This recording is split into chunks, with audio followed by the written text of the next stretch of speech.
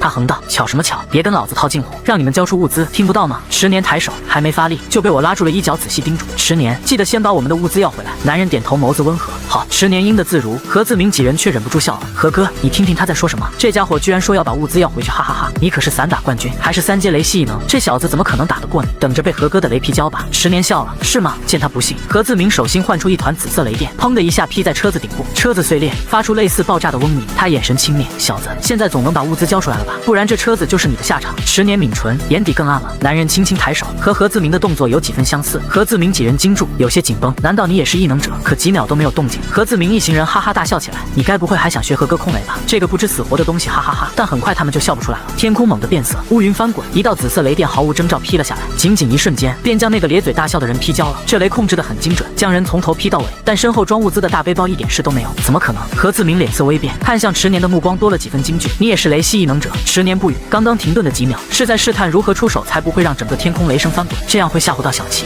轰隆隆，又是2道惊雷劈在了何自明身侧的2个人身上，依然是人死物资流。对方控雷手段实在高超，身边人接二连三死去。在何自明身后的幸存小弟瑟瑟发抖，他一个腿软直接跪在了地上。大哥，是我们有眼不识泰山，误打误撞冲撞了您，我们把物资还回来，您大人有大量，放过我们吧。身后的求饶声混着痛哭流涕声，何自明脸色绷不住，虽不甘心，但眼下场景打又打不过，只能跟着求饶。这位大哥，我们知道错了，我们也是在末世里实在活不下去，才会抢别人物资，我们愿意把物资归还，跟在你们身后做小弟，做牛做马做狗都行，只求你们放我们一条生路。池年冷笑，活不下去啊？何自明连连点头，是啊是啊。他话还没说完，就被池年冷声打断，活不下去，那就不要活了。男人一捏手心，滚滚惊雷轰地劈下来，何自明吓得发抖，瘫软在地。不过惊雷没有落到他身上，而是劈到了他身后的小弟身上，浓郁焦味扑来，不用回头就知道那人已经死透了。这下何自明一点不甘也没有了，他四肢发抖，颤抖着身子磕头，大佬放过我吧，我是真心实意臣服的，我和他们不一样，我也是异能者，能做好多事，求求您放过我吧。池年眼底掠过嫌恶，这次巧，没机会让你被丧尸吓走了。闻言，何自明猛地想起什么，抬起头震惊道：是你们是仓库里的人？如果是仓库里的人，梁子都结下了，那他们绝不可能放过自己。意识到这层，何自明赶紧抱紧背包，你不能杀我，我的背包里都是炸药，你要是用雷劈我，这炸药就会引炸，到时候这里爆炸，我们谁都活不了。又是威胁。迟年眼神涌动，冷笑一声，掌心空起雷，直直劈向何自明天灵盖。从男人的天灵盖一直慢慢烧到脸颊，何自明就这样紧紧抱着背包死去。我以为到这里人就清理干净了，但迟年目光扫向了不远处一个草坪角落。是你自己出来，还是在角落里被雷劈死？还有人？我有点吃惊，顺着迟年目光看过去，果然有一个人影从草坪间慢吞吞移了出来。别杀我，别杀我，我也是被他们抓着的，我没有抢过别人物资，不要杀我。这是一个28岁的女人，容貌姣好，只是镜片有裂痕，身上衣服很脏，看着格外狼狈。此时她战战兢兢，你们放过我吧，我也是被迫和他们绑在一起的。这女人看着不坏，我有些动摇，她是女生，要不就放过她吧。闻言，林夏松了口气，她推了推眼睛，认真说道：“我是化学博士，能研究很多东西，你们带上我吧。如果能找到人类基地，说不定我能参加药物研究。”我微微犹豫，去亮市的人类基地捎上林夏也没什么。如果真是化学博士，林夏对人类基地的作用应该挺大的。但是迟年养我一个已经很辛苦了，现在再养一个。我偷偷看了看迟年，迟年察觉少年的意图，叹口气，最多将人烧到 M 市，这时答应了。我高兴，对林夏道：“你要谢谢迟年了，我们可以将你烧到有人的地方。”车子没了，迟年和我